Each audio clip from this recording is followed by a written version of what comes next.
Hey, good morning, everybody. It's Mike, and thanks for joining me this morning.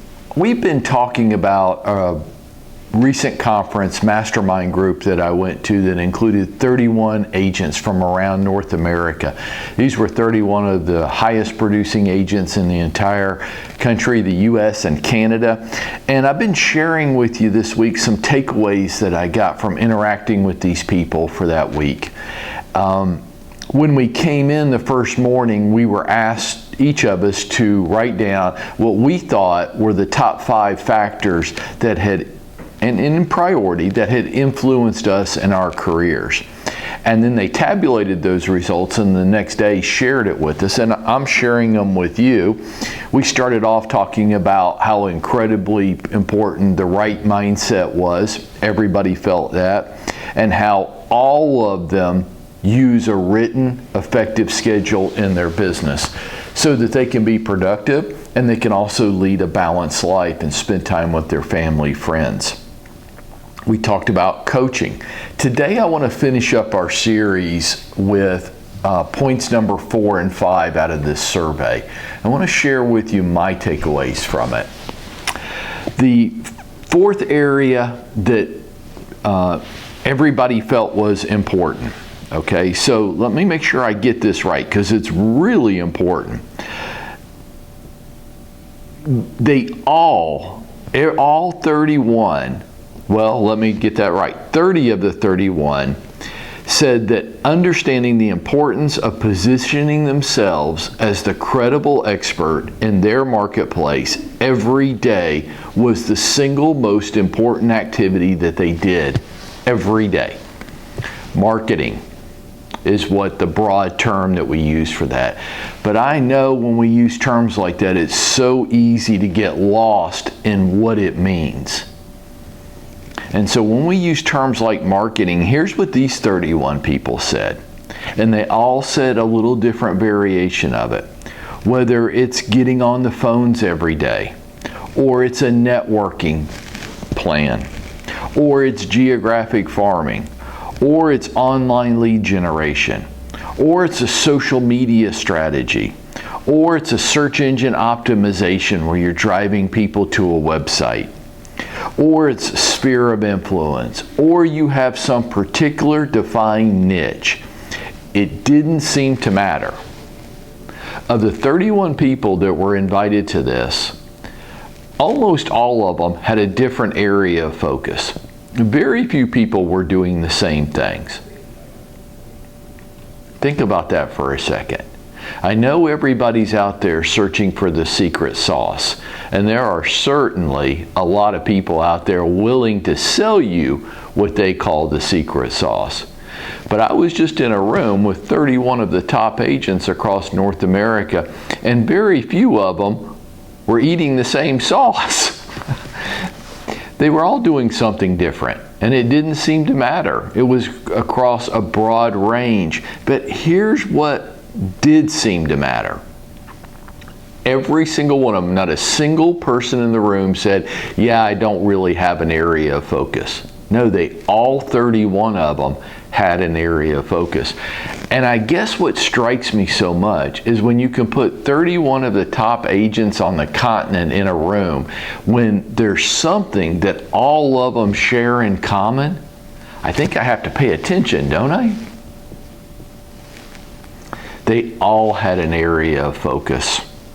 They all had a strategy. So when they woke up every day, they just knew what they needed to do that day. Strategy is a defined set of activities.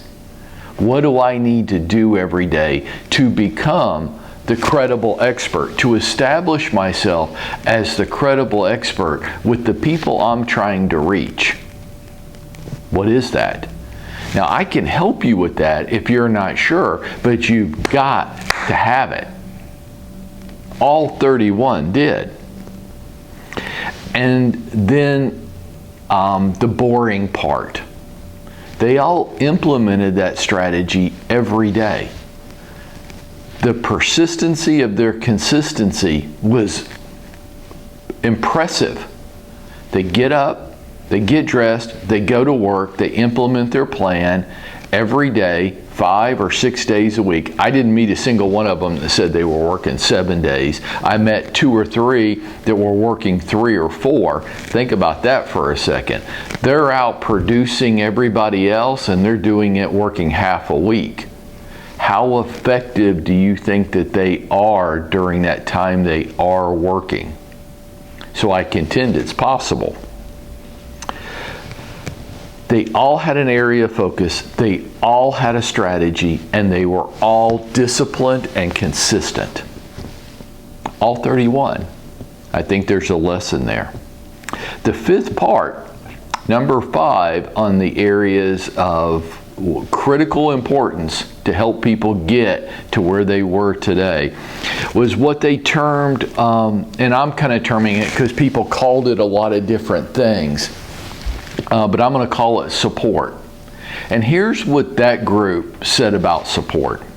27 of the 31 rated this in their top 5 most critical factors determining their success. 27 out of the 31. And here's what they called support. Administrative help. And here we have an administrative help team called HELP. But they, all 31, had some form of administrative assistance.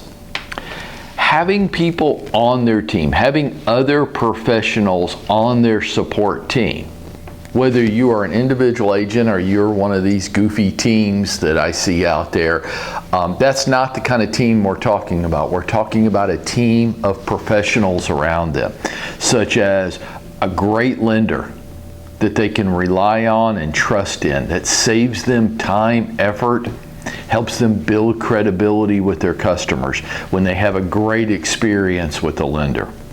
Their closing attorney, as we would say it in Atlanta, their home inspectors, their home warranty companies, their accountant, their financial planner to help them handle their money, their photographer, their broker. Some of them said their broker was a critical part of their success. I would love to be that with you, if you'll let me.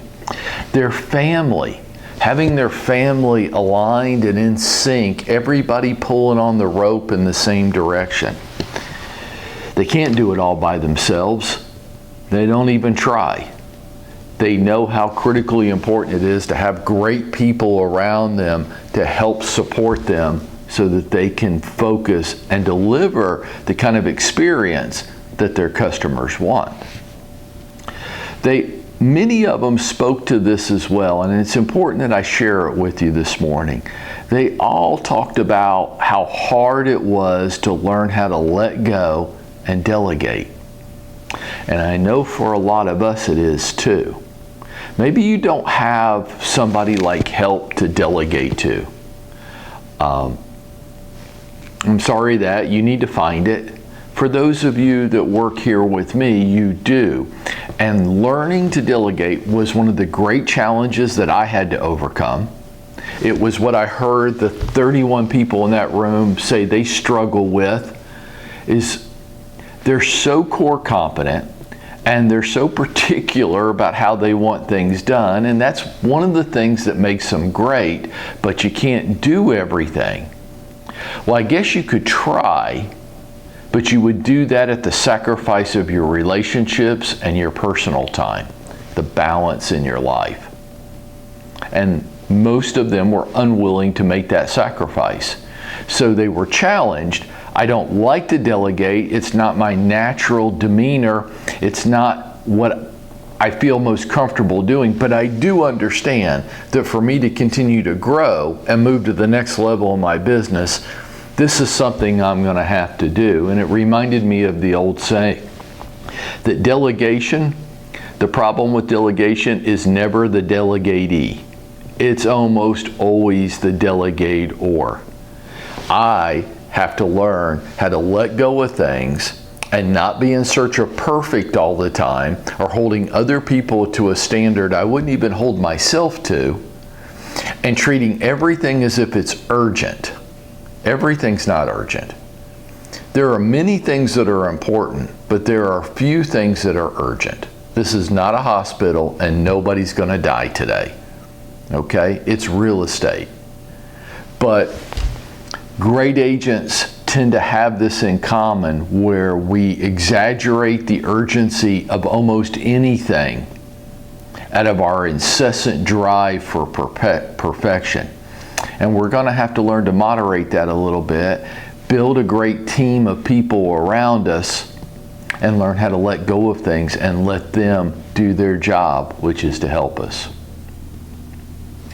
This is my takeaways from that session. It was a great learning experience. It's great to get around other people. I hope some of what I've shared this week will give you some insights and will help you. And I hope that for yourself, that you'll go out there and you'll make it happen today.